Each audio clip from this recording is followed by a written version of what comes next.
Meus amigos, muito boa tarde a todos. Para mim, como sempre, é motivo de grande felicidade estar aqui no GEPEC. Eu agradeço por esse merecido convite, a presença de todos vocês, a presença dessa espiritualidade invisível que se desdobra, laboriosa, para nos atender e nos consolar em tempos tão atribulados. E depois desse banquete espiritual, porque a música tem uma vocação única de tocar as fibras mais íntimas do nosso coração, às vezes nos levando até as lágrimas, coisa que as palavras, por vezes, ao invés de sensibilizar, até machucam. Em uma das canções que as nossas queridas amigas aqui cantaram, tem alguns versos que eu fiz questão de anotar, porque eles dão uma dica para o que nós deveremos fazer em períodos tão conturbados como esse pelos quais passamos de transição planetária. Quando elas disseram assim: mantenha a mente quieta, a espinha ereta e o coração tranquilo. É tudo o que a gente precisa. Nesses momentos mais difíceis de tribulação, lembremos das palavras do apóstolo Paulo quando ele diz que é a tribulação que confere fortaleza. São provas necessárias para o nosso adiantamento evolutivo. E o que nós não podemos deixar acontecer é nos perturbar. Nós não podemos permitir que o desespero tome conta de nós, porque nós já recebemos no nosso coração as mensagens inesquecíveis de nosso Senhor Jesus Cristo. E acaso Ele precisaria voltar para nos relembrar que todas essas experiências pelas quais passamos são apenas transitórias? Ele precisaria de novo apontar para o templo de pedra e dizer que haveria o tempo em que pedra sobre pedra seria desmoronada, que os verdadeiros patrimônios e conquistas eternos são do Espírito e que nós devemos colocar os nossos olhos para essas realidades espirituais e dar às coisas transitórias o significado real que elas têm.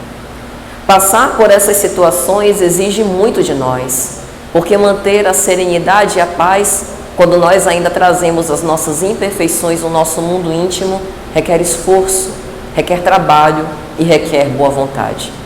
Requer, antes de tudo, a nossa visão acurada para olhar para essa balbúrdia, violência e agressividade e saber que isso é fruto da nossa ignorância milenar. Muitos de nós não passamos de crianças com a maturidade psicológica ainda muito incipiente, mas nós estamos juntos para aprender e evoluir. E é por isso que essas experiências nos servem tanto. Mas nesses momentos difíceis, é a nossa fé que nós devemos alimentar, como se ela fosse um marchote luminoso a iluminar os nossos caminhos tenebrosos, os nossos e os caminhos daqueles que manquejam conosco, que estão convivendo conosco na nossa esfera familiar, no nosso ambiente de trabalho, no centro espírita onde nós laboramos. E é assim que todos juntos, unidos por esses laços invisíveis de fraternidade e solidariedade, que nos compadecemos quando vemos, por exemplo, as tragédias coletivas. Essas desencarnações em massa de irmãos nossos que às vezes estão muito distantes de nós, na Indonésia, na África, e em tantos outros lugares, nos comove, porque nós pensamos onde está a misericórdia e a justiça divina que permite que vidas, milhares, milhões delas sejam ceifadas de uma forma tão trágica e dolorosa, e por que as nossas famílias foram poupadas? Por que nós somos melhores do que aqueles órfãos? Aliás, o que aconteceu com os órfãos do tsunami? As crianças que sobreviveram àquela catástrofe e que viram os seus pais serem arrastados vivos por aquele mar de lama. Imagine o trauma psicológico que isso não nos causou. E essa destruição, quando não é causada pela imprudência humana, ela faz parte de uma lei, como nós estudamos em O Livro dos Espíritos, a lei de destruição. Porque às vezes é necessário que nós desmoronemos para reconstruir com bases mais fortes e mais sólidas. Porque às vezes é necessário essa destruição do seio da terra que se revolve na forma desses cataclismas físicos, para falar de uma revolução interior que já vem acontecendo no mundo íntimo das criaturas há muito tempo. O vulcão das nossas paixões. o terremoto da nossa agressividade e violência, as ondas caudalosas de suicídio, de loucura e de pânico. E nós ficamos impressionados com o tsunami. Nós precisamos ficar impressionados com aquilo que tem acontecido dentro das nossas famílias. Muitas vezes assassínios e homicídios de pais em relação aos seus filhos. Rupturas desses laços sacrossantos da célula máter, daquilo que será uma humanidade inteira. Então, tudo isso acontece para nos despertar. Como dizia o apóstolo Paulo, desperta, ó tu que dormes. Levanta-te de entre os mortos e o Cristo te iluminará. E é interessante como nós, laboriosos, mobilizando os recursos que temos, seja os provimentos materiais através de alimentos não perecíveis, de cobertores, de roupas, para essas famílias que foram atacadas, pelo flagelo, seja através das nossas preces, que é um recurso de caridade preciosíssimo em tempos tão difíceis e tão costumeiramente esquecido por cada um de nós. O valor da prece sentida, da oração verdadeira. O quanto que ela pode, em conexão com essa espiritualidade superior que nos assiste, aplacar as nossas dores. E é por isso que todos esses desafios da transição funcionam como uma ferramenta divina para suscitar a fraternidade, para nos relembrar aquilo que Jesus já havia dito, que nós não estamos aqui sozinhos. Jesus, no momento em que convidou os 12 apóstolos para perto de si, para acompanhá-lo no seu messianato, nos lembrou da lei de cooperação. Nenhum de nós conseguirá evoluir sozinho moralmente. Nem ele, que é o Filho do Homem, o modelo perfeito daquilo que a humanidade pode aspirar algum dia, o Filho unigênito, primogênito de Deus, dispensou o concurso de pescadores, comerciantes e pessoas simples que tinham essa vontade íntima de fazer o seu coração se purificar. E ao longo de muito tempo, eles conseguiram empreender o trabalho em prol dos outros e fazendo com que esse trabalho transformasse a eles mesmos. E é esse convite que nós temos. Todos nós, invariavelmente, estamos sendo atacados por influências que tentam nos perturbar. Enfrentamos desafios muito específicos, porque nós temos um século de sombras que nos acompanham. Nós temos essas más inclinações que por vezes ainda emergem da nossa consciência espiritual, porque nós somos seres seculares. Mas se nós dizemos abraçar e amar essa doutrina maravilhosa, precisamos agora fazer o nosso próprio testemunho. E ele começa com a vigilância dos nossos pensamentos. Porque aquilo que nós vamos vitalizando e nos demorando em pensamento, mais tarde virará um hábito. E o hábito, invariavelmente, nós teremos. Aquele que não tem bom, vai ter mal. E é por isso que quando nós falamos tanto em fazer o bem, em tentar viver o Evangelho da forma que dá, na conjuntura na qual nós fomos colocados, é esse esforço de transformar os nossos comportamentos equivocados em comportamentos que estejam mais atinentes com essa lei divina que está em nós. E é sobre ela que nós vamos falar hoje. Na Epístola de Paulo aos Hebreus, ele coloca um versículo do Antigo Testamento, do capítulo 33 de Jeremias, quando ele vai dizer assim: E o Senhor teu Deus lhe disse: Eu porei as minhas leis em seus corações e as escreverei em seus entendimentos. A doutrina espírita repete isso de uma forma ainda mais sintética. Onde está inscrita as leis de Deus? Na vossa consciência. Na consciência de cada uma das criaturas humanas, criadas à imagem e semelhança de Deus, estão as suas leis. Essa lembrança dos ensinamentos de amor que o Cristo nos deixou. Portanto, nenhum de nós desconhece qual o caminho certo, mas por vezes somos algo desobedientes e teimosos e acabamos colhendo um sofrimento futuro que poderíamos não ter se tivéssemos feito apenas o bem. E então, quando Jeremias fala essas palavras, ele nos lembra que para que Deus escreva os seus ensinamentos nos nossos entendimentos, é necessária a nossa participação. É necessário que nós possamos querer. Porque às vezes nós não conseguimos compreender os desígnios de Deus, e isso é normal. Se Deus é a inteligência suprema, causa primária de todas as coisas, e nós somos criaturas por Ele concebidas, se Ele é a perfeição, a bondade infinita, é de se esperar que nós não compreenderemos tudo dele, porque Ele é uma potência muito mais elevada do que a nossa, quase inalcançável.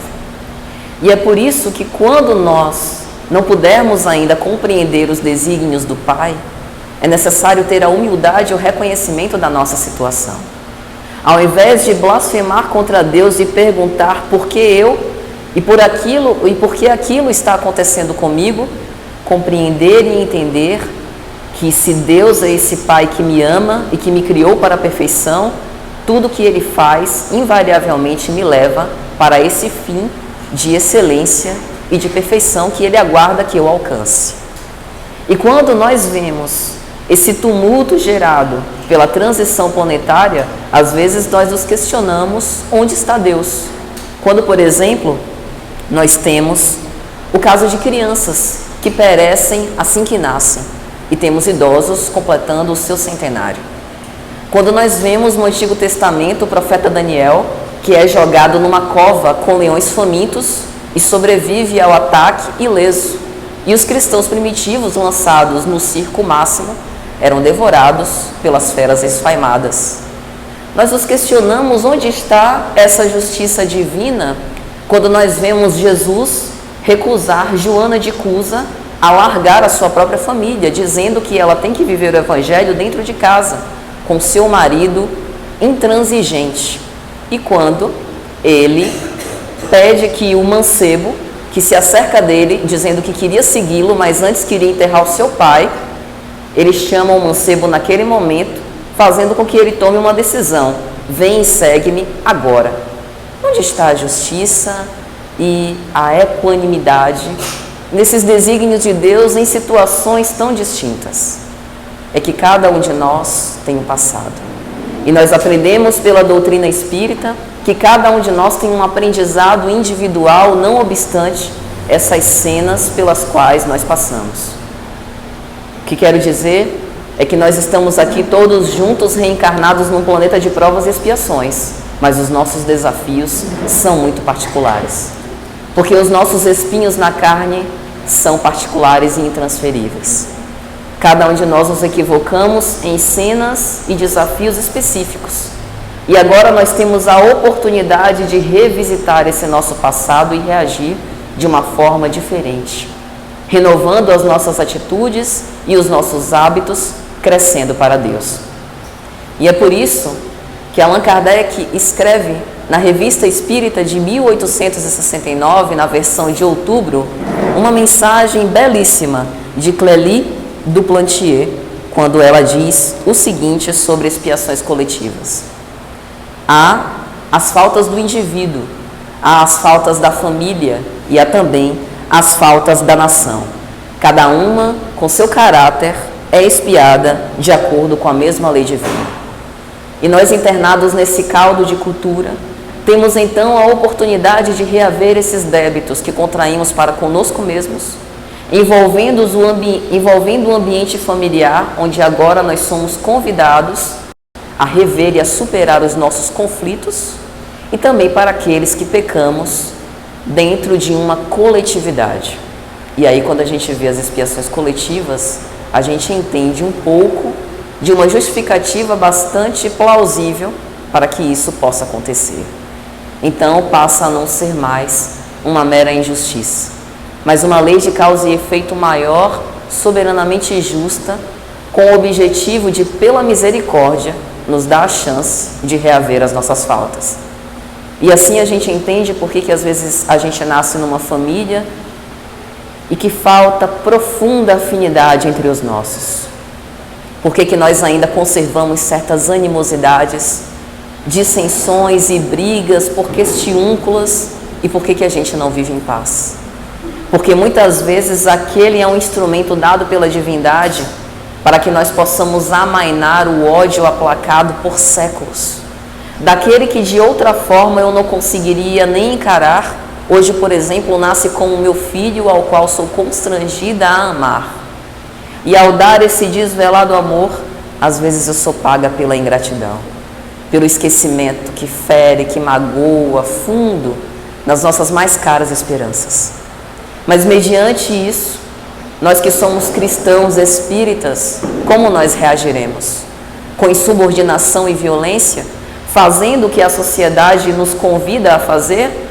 Se você tem familiares tóxicos, livre-se deles, você pode viver muito bem sozinho. Essa é a nossa sociedade. A cultura da indiferença, do individualismo, que diz que nós somos o bastante conosco, mas que morre de medo da solidão. Uma sociedade tão interconectada e tão solitária dentro das suas casas, atrás das suas telas. Às vezes, até num jantar de família nós observamos isso. E é por isso que nós recorremos aos ensinamentos de Jesus. Porque os ensinamentos do Cristo nos faz lembrar que nós estamos todos juntos para aprender uns com os outros. E aqueles que me suscitam asco e repugnância podem me ensinar algo que eu tento repudiar dentro de mim mesma. Coisa que, se eu morasse sozinha ou se eu vivesse apenas com os meus botões, provavelmente eu me acharia a pessoa mais evangelizada de todas. E é a esse convite que nós estamos sendo propostos agora. Esse momento decisivo, quando os tempos são chegados, como vai dizer Allan Kardec na obra A Gênese, no capítulo 18, são tempos difíceis que nos suscitam uma decisão. A hora é agora. O nosso passado nós não podemos reaver, apagar. Precisamos suportar as consequências e a colheita daquilo que semeamos. Mas sabendo que o amor é essa ferramenta, é esse fim, esse meio que faz com que nós possamos cobrir a nossa multidão de pecados. O tempo presente é o tempo azado, quando nós poderemos construir um futuro mais ditoso, um futuro cumulado de boas esperanças e quando nós, finalmente, poderemos evoluir. E é assim, meus amigos, que nós vamos tendo menos cuidado ou dando menos importância a essa transitoriedade da vida material. Na questão 738 de O Livro dos Espíritos, Kardec vai fazer uma pergunta que talvez seja a dúvida e o questionamento de todos nós. Mas será que Deus não poderia se encarregar de outros meios mais amorosos, mais consoladores, mais tranquilos, de fazer com que as operações melhorassem, de fazer com que nós progredíssemos, a não ser pela lei de destruição? E a espiritualidade superior nos dá um ensinamento profundo. Tanto tem como o faz, mas por muitas vezes somos nós que negligenciamos esse aprendizado que Deus nos dá. E às vezes é necessário fazer uso desse recurso mais chocante, não que Deus queira nos torturar, mas para que nós possamos nos chocar no sentido de abrir os nossos olhos de uma vez por todas. Porque à medida que nós ficamos enfadados do mal, nós temos a oportunidade e a sede de cultivar o bem. E assim decidimos, de uma vez por todas, seguir agora o caminho da luz.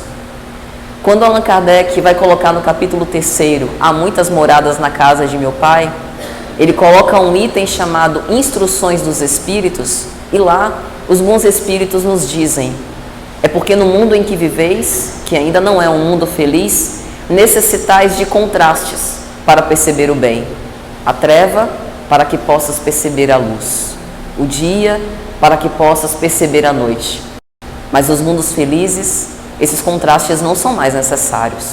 Apenas a divina luz, a divina bondade que irradiam. Esses contrastes estão ficando cada vez mais fortes para nós. E nós que já fomos tocados por esses ensinamentos de Jesus, ficamos mais impressionados e sensibilizados, é normal. Mas o que nós não podemos deixar que aconteça é que isso nos crie alarde, no sentido de ficarmos desesperados e desconfiarmos da fé em Deus. Porque é justamente a partir dessa fé que nós teremos a força para continuar na perseverança e caridade até o fim. E para entender como tudo isso vai se processar, nós vamos agora adentrar no sermão escatológico, porque o Cristo já nos explicou tudo isso há mais de 2000 anos. É incrível como o Cristo é o maior de todos os profetas. Como ele nos antecipou e nos preparou, muitas vezes com a sua linguagem parabólica, doce, mas grave, séria, para que nós pudéssemos passar sobranceiros e confiantes por todas essas tribulações. Esse texto está no capítulo 24 de Mateus e também no capítulo 13 de Marcos. E ele começa dizendo assim: quando ouvirdes falar de guerras e rumores de guerras, não vos alarmeis. É preciso que aconteçam, mas ainda não será o fim.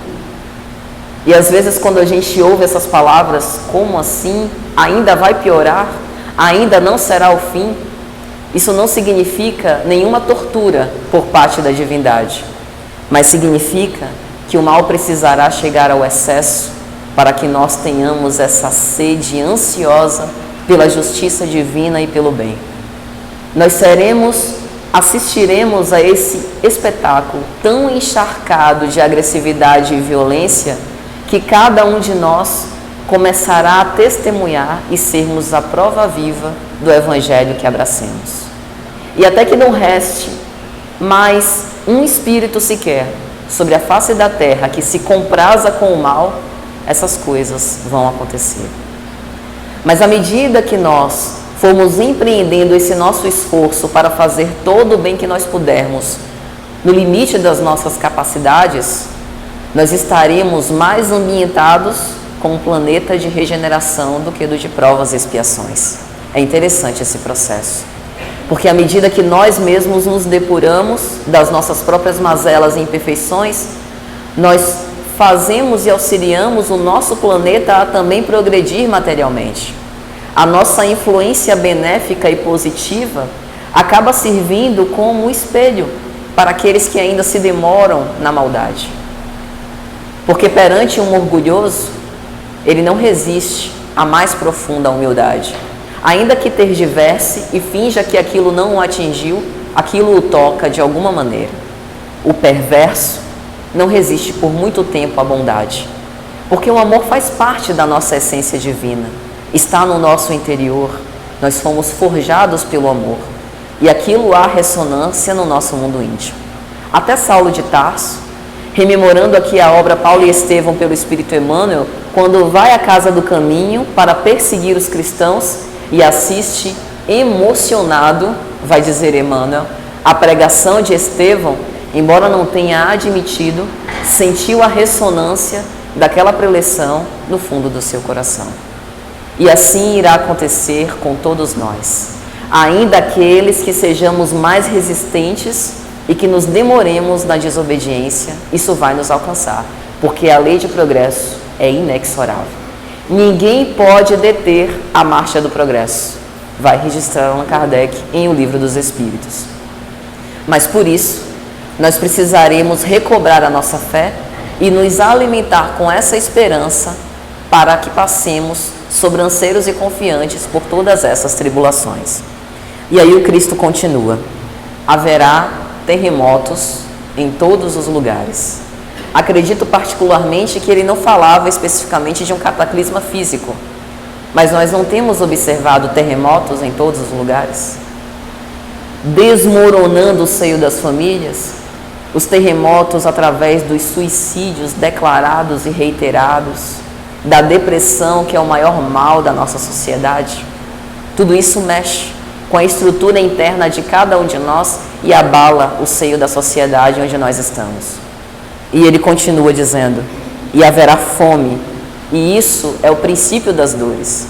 Mais uma vez, eu acredito que o Cristo não falou aqui de uma fome do tipo ausência de alimentação, mas nós não estamos sentindo fome de paz, sede do amor divino, nós nunca procuramos tanto os centros que nos aproximem dessa espiritualidade que nós trazemos dentro de nós. Porque independente da nossa crença ou religião, nós temos um sentimento de religiosidade. E nós nunca nos voltamos tanto para dentro, através da meditação, da oração, de nos fixar em coisas boas, até em notícias boas, como hoje tem diversas páginas, principalmente no Instagram, que se dedicam apenas a publicar notícias boas para tentar mudar um pouco essa névoa pesada na qual nós estamos. Nós nunca tivemos tanta sede de paz, nunca sentimos tanta fome.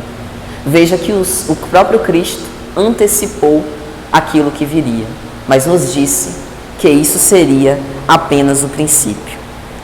As guerras intestinas, dentro das famílias, dentro das casas espíritas, às vezes guerra pela própria leitura dos textos, por uma diferença de interpretação, que eu penso diferente do outro, a gente briga, discute, para quê?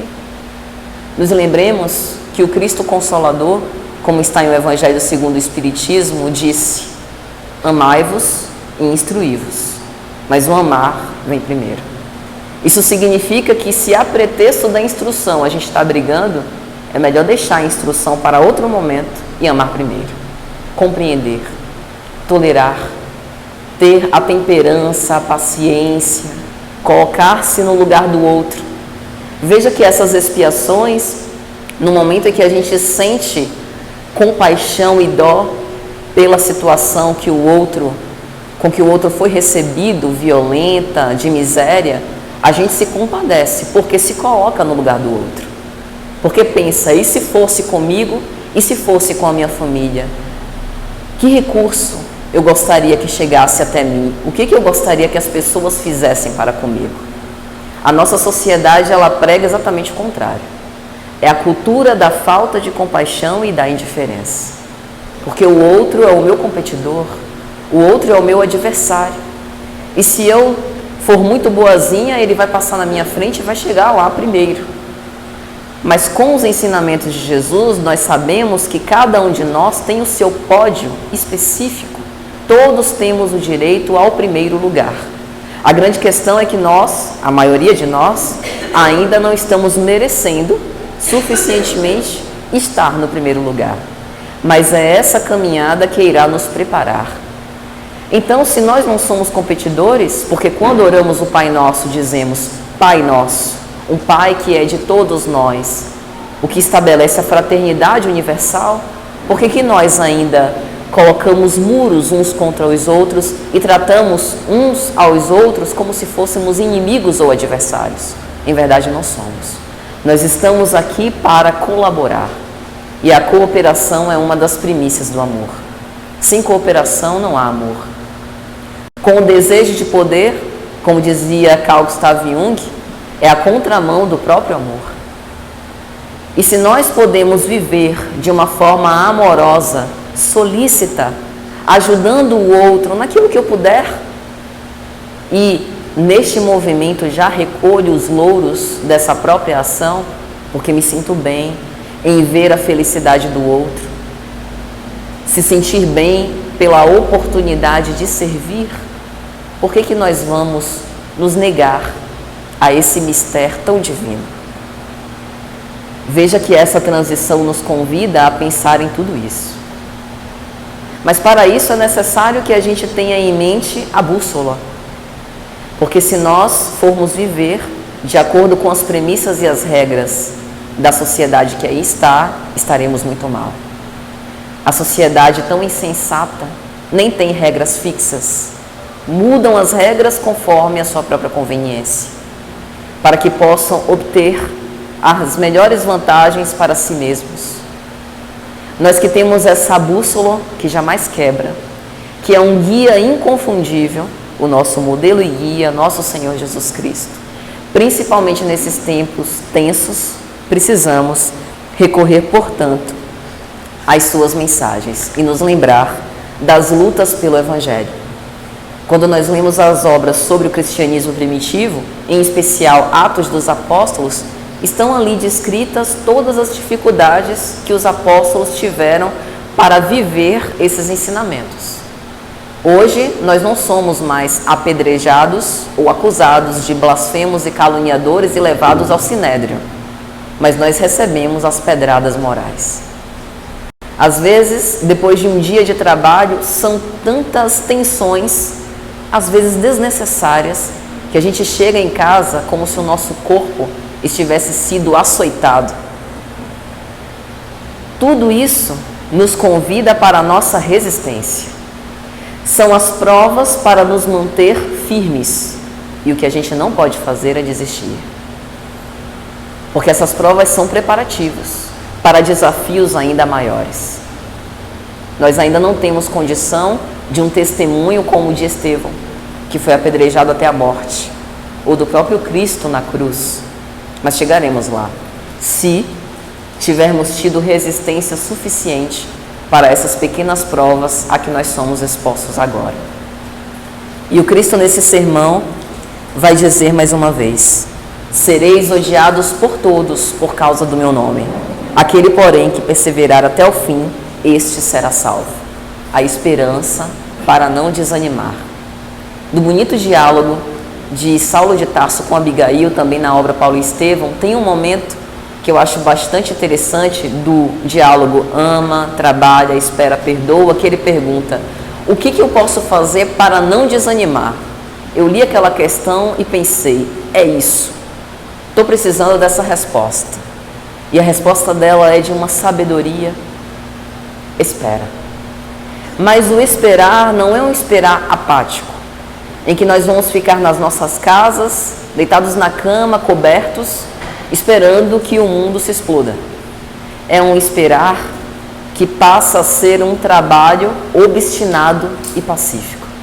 É o esperar sem se atormentar, fazendo exatamente o que nós devemos fazer na nossa missão individual, porque todos nós temos uma, na nossa missão familiar e na missão no contexto social no qual nós estamos. Seguir tudo isso com ética, sem passar a perna em ninguém, sem querer obter nada para nós. Fazer isso de uma forma colaborativa e esquecendo as ofensas. Porque quando nós rezamos o Pai Nosso, nós também fazemos um contrato verbal com Deus todas as noites. Perdoai as nossas ofensas, assim como nós perdoamos a quem nos tem ofendido. Pedimos o perdão, mas às vezes a gente esquece da nossa contraparte. E este perdão às ofensas, às vezes é difícil pra caramba. Mas pense nas nossas próprias faltas. Se alguém fizesse para conosco as faltas que nós mesmos cometemos, seríamos capazes de perdoar? Deus é capaz. Então nós também devemos nos espelhar nisso para nos encorajar a perdoar. Aos poucos. Às vezes, orando, a gente começa a entender esses desígnios supremos e a superar essas repugnâncias em relação ao outro. E com o exercício, modificando as nossas más tendências, olhando para dentro de nós, a gente vai superando todos esses nossos atavismos. Mas para isso é necessário um esforço de vontade, é necessário que nós possamos querer. Sempre me causou forte expressão uma menção do Antigo Testamento sobre a Terra Prometida, quando Yahvé aparece a Moisés e diz: tenho visto o meu povo muito sofrer, passado pelo jugo egípcio, ide, e levai o meu povo até a terra prometida, onde emana leite e mel. E mais uma vez, fazendo menção à obra Paulo e Estevão, existe um diálogo entre Gamaliel e Paulo de Tarso, Gamaliel que era o tutor de Paulo de Tarso, em que ele diz: sabe, Paulo, nas minhas reflexões íntimas e solitárias, eu tenho pensado que talvez essa terra prometida já tenha chegado. Talvez a terra prometida dos nossos antepassados seja o Evangelho de Jesus. Porque a terra onde emana leite e mel, esse leite é o leite da sabedoria. É o leite que a gente extrai quando analisa as letras sagradas do Evangelho. E esse mel É o mel do amor divino, o amor que cobriu a multidão dos nossos pecados através do Messias e Salvador. E por que é que nós ainda nos demoramos para não alcançar essa terra prometida?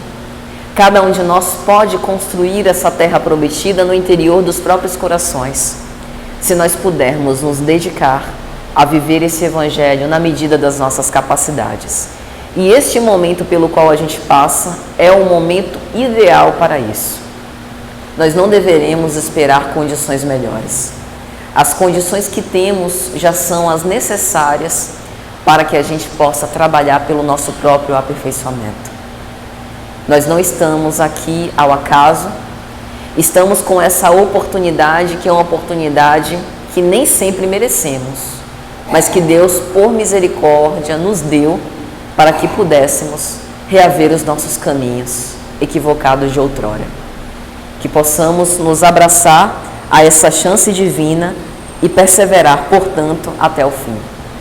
E o Cristo, nesse sermão, continua dizendo: aprendei da parábola da figueira.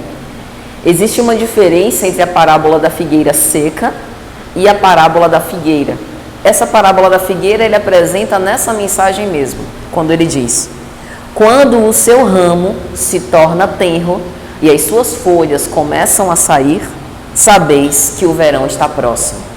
Dentre outras palavras, na obra Nosso Lar, pelo Espírito André Luiz, tem um emissário que se chama Genésio, que ele diz algo a André Luiz: quando o trabalhador está pronto, o serviço aparece.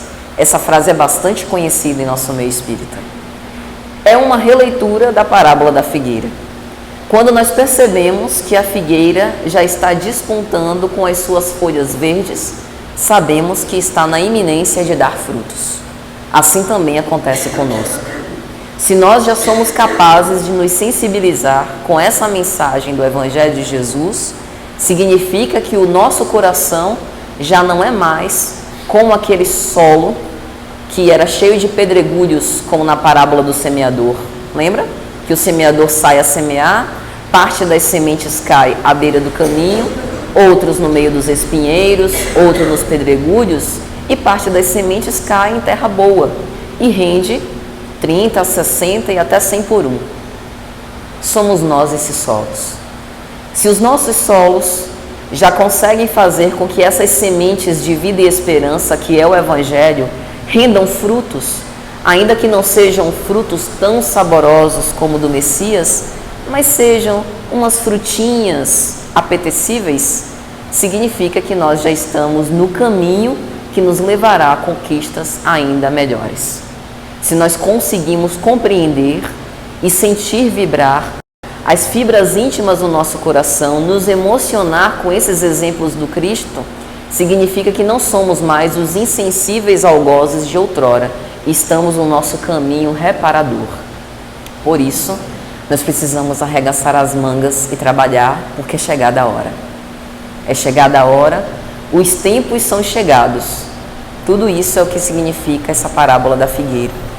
Portanto, nós não podemos mais voltar atrás, porque o cristão se reconhece pelas suas obras. E quais as obras que nós estamos deixando para a posteridade? Qual o exemplo que nós estamos dando aos nossos filhos? O nosso mentor, será que ele se orgulha ou esconde o seu rosto entre as asas, como vai dizer uma mensagem de Lacordaire em O Evangelho segundo o Espiritismo, de vergonha?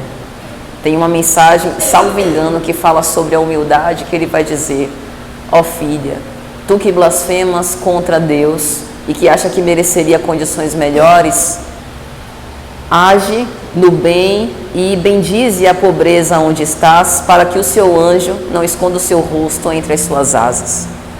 Então, todas essas reflexões nós somos levados agora. Perceber quais são os frutos que nós estamos deixando, para saber qual o futuro que nos será descortinado mais cedo ou mais tarde. E Jesus encerra dizendo: quanto à hora, ninguém o sabe, nem os anjos no céu, nem o Filho do Homem, só o Pai sabe. Isso é interessante, por conta das discussões que tivemos até pouco tempo sobre a data limite, qual seria o momento definitivo dessa transição. E a razão pela qual ninguém sabe é muito simples, porque depende de nós. Nós somos os co-construtores do processo de transição, junto com os arcanjos, com os espíritos de luz que nos assessoram e nos iluminam para esse mistério. Depende do nosso esforço. E se nós já estamos cansados de tanta tristeza e sofrimento, precisamos lutar para esse bem cada vez mais estuante em nossas vidas, para que esse processo se dê de uma forma rápida e feliz, porque nós temos ajuda.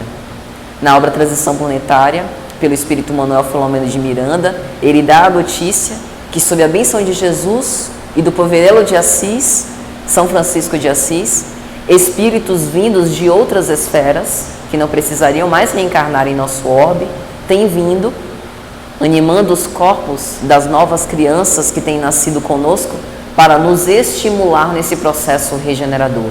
Então nós não estamos desamparados à nossa própria sorte. Nós contamos com a colaboração amorosa e paciente desses espíritos superiores que querem o nosso progresso. Mas será que nós queremos o nosso progresso?